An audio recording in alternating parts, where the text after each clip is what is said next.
But to finish out the first half of the night, the one, the only, the beautiful, make Ireland grand again, the man of promotion, the man about the town. Make a lot of noise for Jimbo, everybody.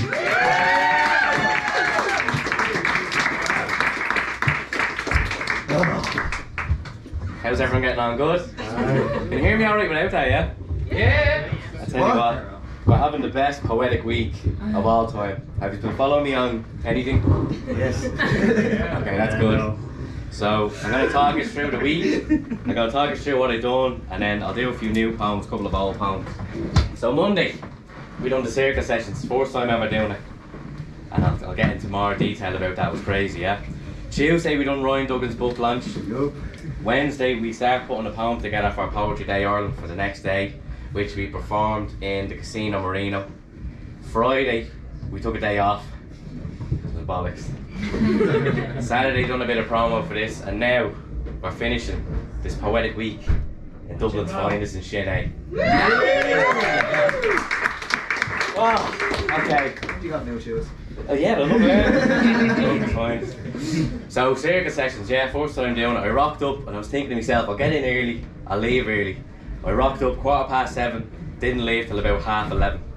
I got on at 11:20, and everyone was just doing one poem here and there. I wanted to do a new one, and I was just like, no, I'm just going to make Ireland grand again and then leave, because I had to actually run for the train and afterwards. But this is the one I was going to do. It's one about my childhood. When your hiding spot is too good to find you, it makes you the manhunt winner. Game of off the wall only to be stalled by me ma, calling us in for dinner. We used to tip over wheelie bins for the laugh. My granddad's got done. I knew it was his cause it was full of empty cans of Guinness. We got chased out of the Stardust Park one time. It was lucky we were quicker cause they were much bigger. Reflexes were tested when large bottles of fat frog were being ingested, and one of the lads thought he heard Garda sirens, then that blue lights reflect off the glass. He panicked and frantically emptied his whole bottle into the grass. Me and the lads found someone's porno stash. It was in a bush, wrapped in a plastic bag. It was retro poker cards. We knew they were vintage cause the ladies were fairly hairy. And the cards themselves had frayed edges. But let me tell you, Hearts and Diamonds 4 through 7 gave me a slice of prepubescent heaven.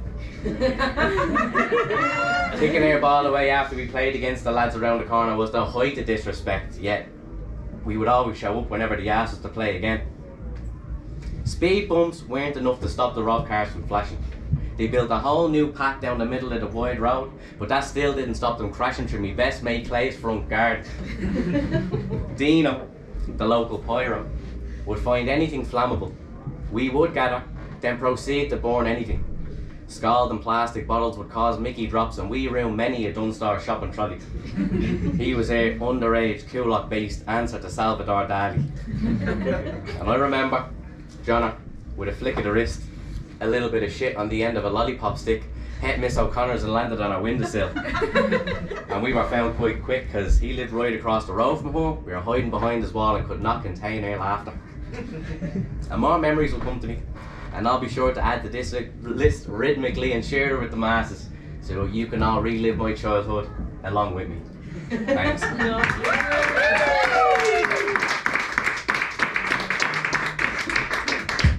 So that was the circus sessions done. Then on to Ryan Duggan's gig. It went great. I think the reason that he asked me to do it, and is Emmett there, is he? He was kind of giving out that poetry's gone in a way that's like clicky and stuff like that. I like the poetry cliques. Yeah. The reason Ryan asked me to do it is because I'm in the poetry clique. Feel free to join in. And it only took, what, about a year and a bit? But that's not counting all the gigs I went to over the years where I would observe not only the stage presence, mannerisms, styles and unique set lists, you see. I've been watching yours. And you may have even fell for my clever ruse, you see. I'd follow you, give you an uptick in views and maybe a like or two. And then you'd be like, who's this Jimbosmyname? Oh, he does some poetry too.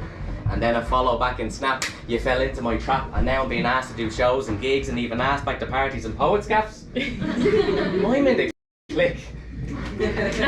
Or at least I like to think. That's like a blueprint to break into the scene of spoken word poetry. My name's now mentioned alongside those I've tried to emulate habitually. rubbing shoulders with the same folks. You could be shit talking with pre and post rhythmic flows and prose, and honestly, in my experience, not enough of this. The poetry cliques. They don't come out enough when you hear something that resonates, or they're on stage trying to find the words to say. You see? It works. And you might feel a bit nervous to do it at first, like you don't want to be the only one to start snapping. Not in the classical sense, like with anger and start shouting. Get off the fucking stage. We don't care what you have to say. Seamus Heaney be rolling in his grave. Not like that, but a more jazzy type, a more chill vibe, like yo daddy yo. I like why you're spitting.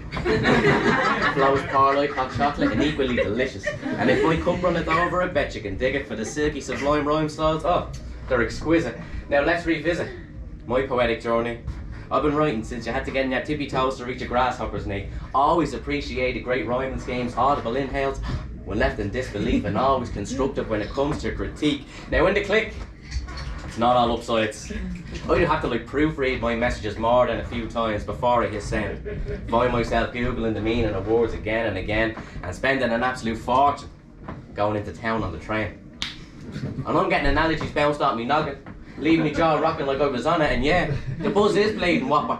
I listen to Leon Dunn most days. And Ryan Duggins is proof that Wolverhampton's loss is Dublin's gain. If I want to feel more feminine, I will listen to Annie Peters or Quiva Weeklean, or get lost at sea with Fiona O'Loughlin. And I like a good story. So I'm loving the Vagabond Queen took back her stolen glory. And I hope one day Roisin gets her Ferrari. And I'm open to learning some philosophy. Yeah, I'm looking at you. Poetry's supposed to touch your heart. But I'm out here getting high off the poet Jeff's farts. And all this was written in the shades of one of Adam Kelly's cranes. So long may I remain in the clique.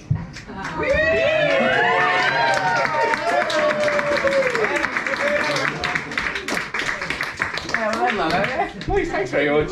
I like the clicks. It's good, isn't it? Need the clicks. So then Wednesday we start writing the poem for the Poetry Day Ireland, and to just do its message in a bottle this year, right? And because, do you know what the Casino Marino is? Casino Marino. It is, well, casino comes from the Italian word casina, which means little house, and marino means by the sea. So a little rich kid back in the day went on a 9-year holiday, and he came back and he didn't want to be in Ireland, so he kind of said to his dad, he's like, build me a nice little country house there, will you? So then we all went there and done poetry in it during the day. So I think I'll read it out. So it was message in a bottle, but their team was kind of message in a casino. I think it went well because they said, geez, you should print that out and we'll sell it in the gift shop. Like, okay. So message in a bottle, right? Message in a casino. It starts off with some silica sand and soda ash and a little bit of limestone to make it hard. Then we add recycled shards, and with a bit of heat, we get molten glass. Then it's blown into molds with compressed gas, and now we have a vessel capable of carrying messages, holding beverages. Keeping the letters inside from becoming wet can traverse across great distances so unexpected recipients can investigate its contents. Now I'm sending the world an SOS, but it's not a sting operation. And the police are nowhere to be seen while we're in this little house by the sea. And the message is loud and clear. This is no normal casino, so statements like, sorry sir, but your money is no good here, can't be heard. And there's no one topping up my drink every 2 minutes to give me the illusion of winning, so I'll just keep spending. I'm amazed, wide-eyed, not snake eyes. And this right here feels like a dream, so I'm asking anyone in my vicinity to hit me. And I'm willing to go bust. If you check behind the ornaments, you'll probably find passageways or dust that'll be older than all of us. And about this floor, apparently the shape of a Chinese star, 8 different types of wood, one's gone extinct, you can't even get any more. And the decor is pristine. From the outside looking in, it looks like one big room, but after you do the tour, you'll know there's actually 16. And if the walls could talk, I bet they'd sound posh. And conversate about, I don't know, how much a barrel of pineapples would cost. And like a regular casino, there's no clocks, the windows are locked, and they don't let you on the roof in case you jump off. Oh, here, it gets a bit technical here. This is your man's name, alright. And James Caulfield, the first heir of Charlemont, picked wisely when he tasked Chambers to create this monument. If the rumours are true, Bram Stoker's great granddad built those row of houses down at Fairview to block his view. Michael Collins hid in the tunnels for about a week or two, and Caulfield was a fan of the art, so I think he'd like what we're currently doing in this room. It made more sense when I was there, you know, so. And I like to imagine, just before his passing, he penned a message, stuck it in a bottle, took a trip to the bay and sent it, addressed it to all his descendants, and it would have simply said, "We all know gambling's a sin, but with the casino marina there is no gamble, because the house always wins."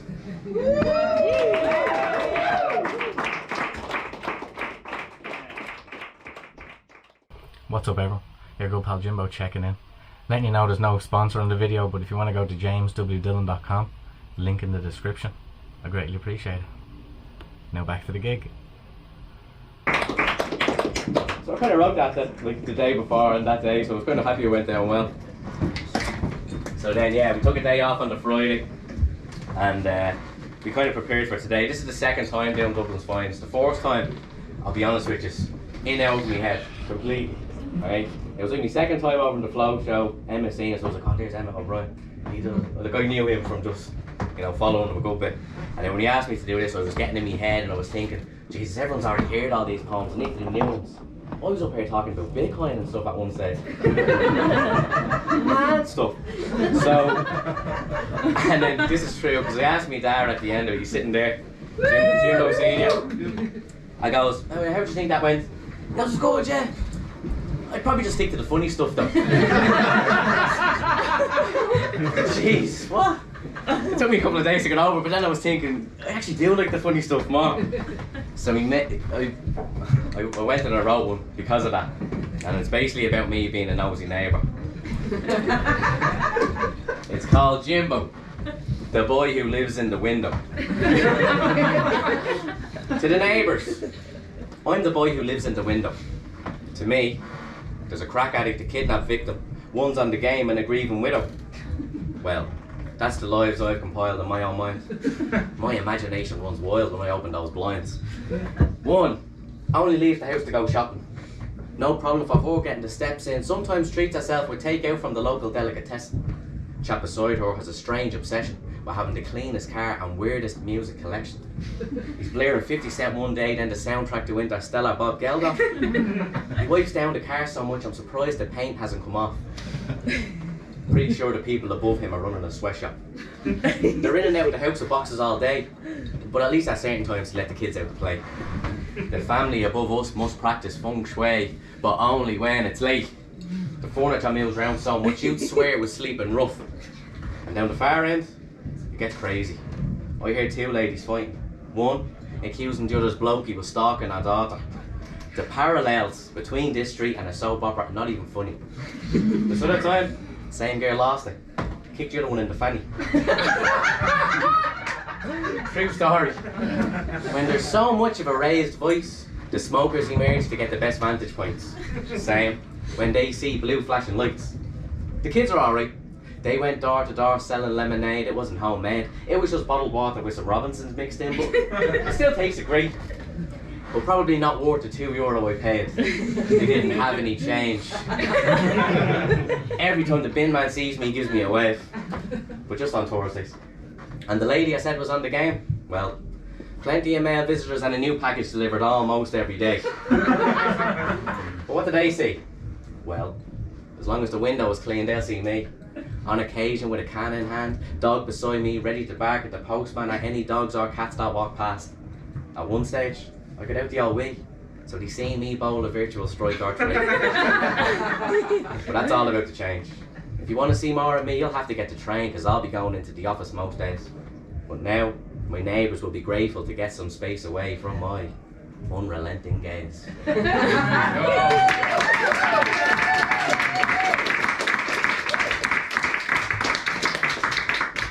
So I think that's a good way of, like, this is the second time I'm doing Dublin's Finest. We're going to do a better job this time.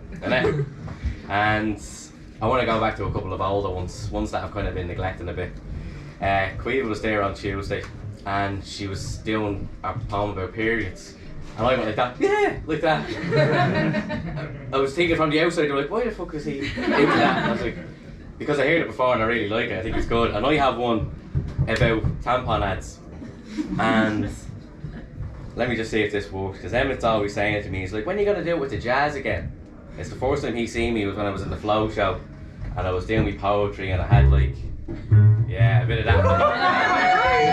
So that's what we'll do, right? We're going to do Tampon Ads with John Coltrane in the background, yeah? Oh yeah. Whoa. It's false advertising. The way these girls are smiling, they always seem to be riding bikes and looking genuinely delighted with life. When in reality, you can see the strife emanating from the eyes of your future wife. I just need to see some realism. See them search for chocolate in every inch of the kitchen, eating ice cream in bed but still sweating. The subtle sound of Solpadeine dissolving in the background. Not one pair of leggings in sight. She's dressed up in her best PJ, so she's ready for a good night. Her friends haven't synced up, so they don't plan to meet up. They won't bother. The only bottles they're interested in, made of rubber, furry cover, and full of hot water. It's true. And I'm glad you don't use red dye to illustrate how you menstruate. They use blue. I gotta get it up there, girls. Even had me scarlet and clutch of pearls. So I need to see the story from the other side.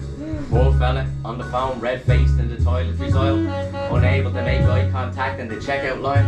He goes home, she still gives out, but this time next week it should be fine. We need this to show our daughters. It's not like years ago when these things started happening, it was considered a sin. It's a natural thing that one day Mother Nature will show up, introduce you to Aunt Flo, and then she'll let the painters in.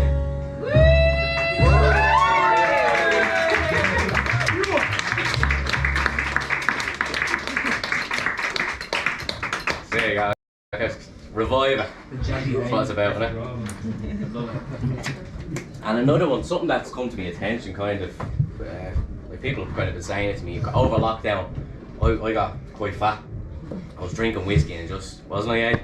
Wanting to fight the neighbours and bleeding eating curries. Was just like, that's when I wrote most of the jazz poetry stuff. And if you couldn't tell, yeah. So, I have a poem and I haven't done it in ages, but it's called My Fat Friend. And when after you hear it, like one of my mates actually reached out to me and he goes, "Is that poem about me?" It's about me being fat, and I just, you know what I mean? So yeah, so let me see. My fat friend, yeah. Oh god, I have to try and find it now. I'll tell you what, I might tell you without, I'm not gonna, I'll give you 2 seconds if I see I can find it, right? Talk amongst yourselves. Yeah, you want that, don't we? Yeah. Okay. My fat friend helps me achieve great highs, mostly when he's on the opposite end of a seesaw ride. He's been told multiple times that he might die if he doesn't change his diet that's been slowly killing him while sustaining him his whole life. So it's with a heavy heart I'm writing this, reminding him that not only is his heart heavy, but the culmination of fat might just compress it to the point. The pressure makes a diamond, then the pain subsides. Probably only right 'cause he's a diamond. That's how he's seen in my eyes. He's friendly with all the girls in the checkout line, knows the jingle to every advertisement that has a catchy rhyme. If he doesn't order a pizza for more than 2 days, they call around to his place to make sure he's okay. The local chefs know his face and know his reviews carry weight. Or you'd like his belt and suspenders combo, it keeps that gut in a static state. If they were to break, that tummy would tumble at an amazing pace, and the fish are made would cause him to fall in, just to get stuck at the waist. Always finishes every dinner. He's the one who recommended XXXXXL t-shirts to those who could eat bottomless chicken wings the quickest.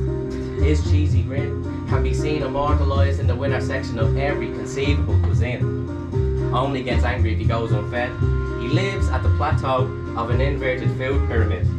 Wins every food fight. Enough left on his bib to sustain a rugby team for a fortnight. His cholesterol cells have banded together, and one day they plan to fight the weight. Has to stay on the ground floor for evacuation plans. He doesn't fall, he has a fall. The tea towel he uses to wipe his brow needs to be wrung out then hung out. The breeze would carry the scent and make you think every chipper in the area got an advance on their rent. He'd cook for himself, but best believe it's going to be greasy and covered in cheese. Discount codes are this man's riches. His pins and needles, more like spares and stitches. Spends more money on disposable delf, and it's the only house in the area you won't find cookies on the top shelf. He likes the more sweaty Elvis, His own pelvis resembles a Yankee candle with glass that's cracked and let bits spill out while it's melting. When he smiles, shows on all chins. Sometimes I let him hide my cans in his fat folds, so when we're going out anywhere he can sneak them in. Man versus food, but food's fighting back. Health problems higher than his pancake stacks. But I think he's big and beautiful, with an hourglass figure. Just as time is running out, quicker and quicker.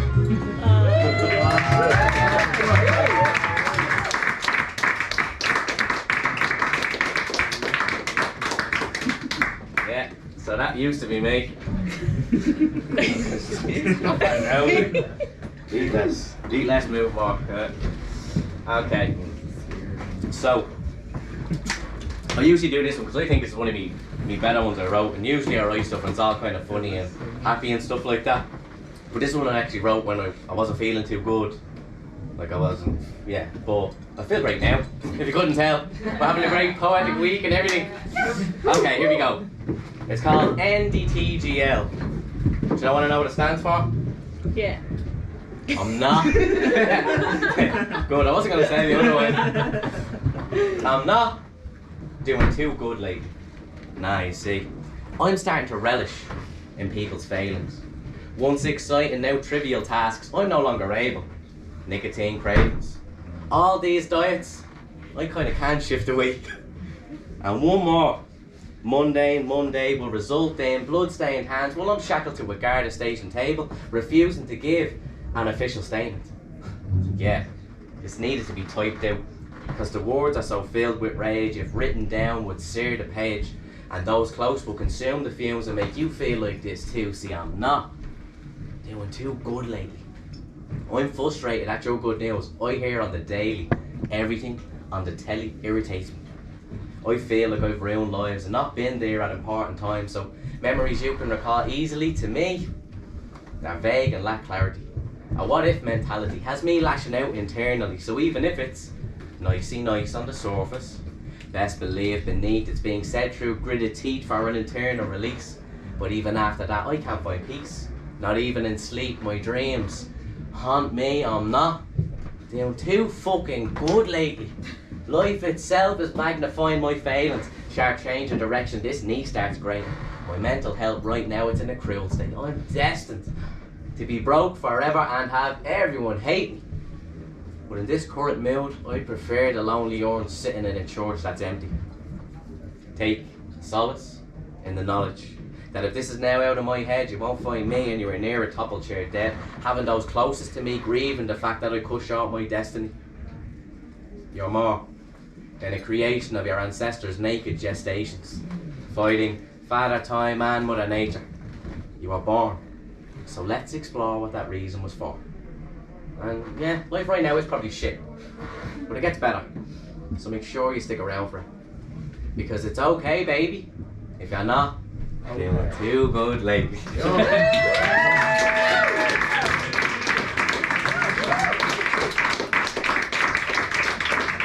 The only serious one, so that's not bad, is it? What you think, too serious that, was it? Or do a joke one again? Sometimes I do jog with me dog. Nothing mad. We just go up to the end of the black pack and back, and along the way we notice things, like how it's impossible to get PBs when he keeps stopping to take wee-wees. Or worse yet, number twos. And how it's hard to look cool when there's a bag of poo bobbing along with you. And I know he looks wrecked. The white foam that forms around his mouth is like his sweat, I guess, and it might make him look demented, yeah. It doesn't help his case, because he wants to fight every other dog we come across. But when I'm struggling, he's the one pulling me.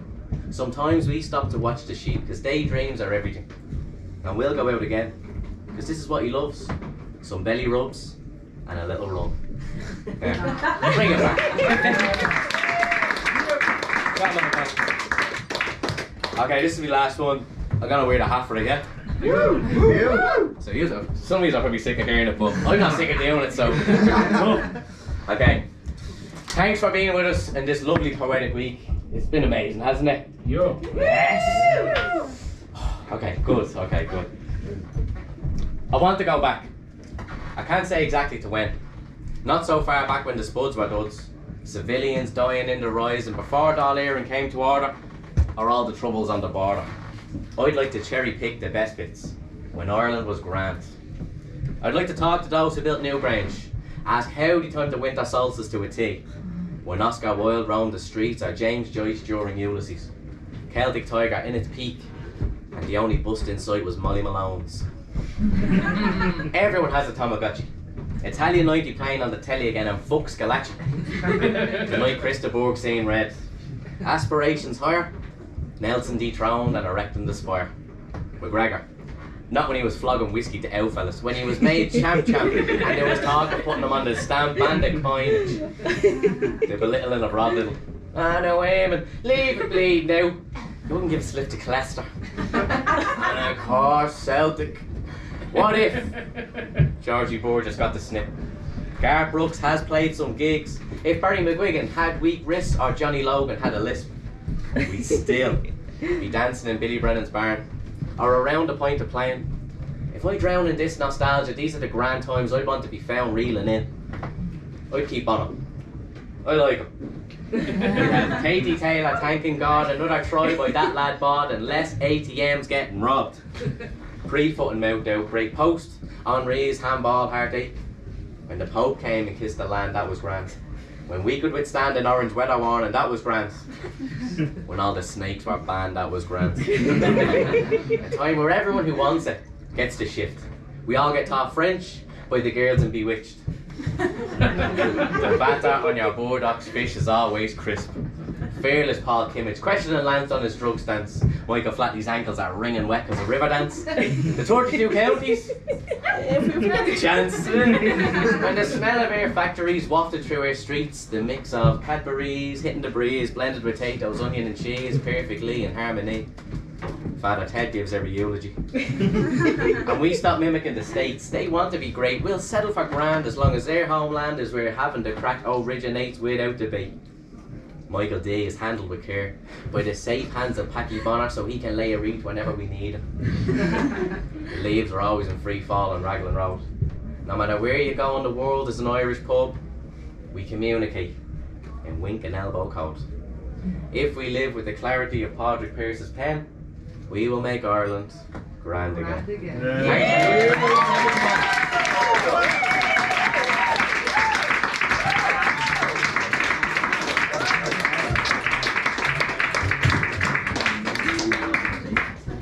It's always bothered to see, like, it's just deadly to see. The same thing as I said with Jason, when you're looking at someone and they start off doing poetry and then just become such an energy on the stage. It's what it's all about. Like, it's really deadly, man. Fair play to Jimbo.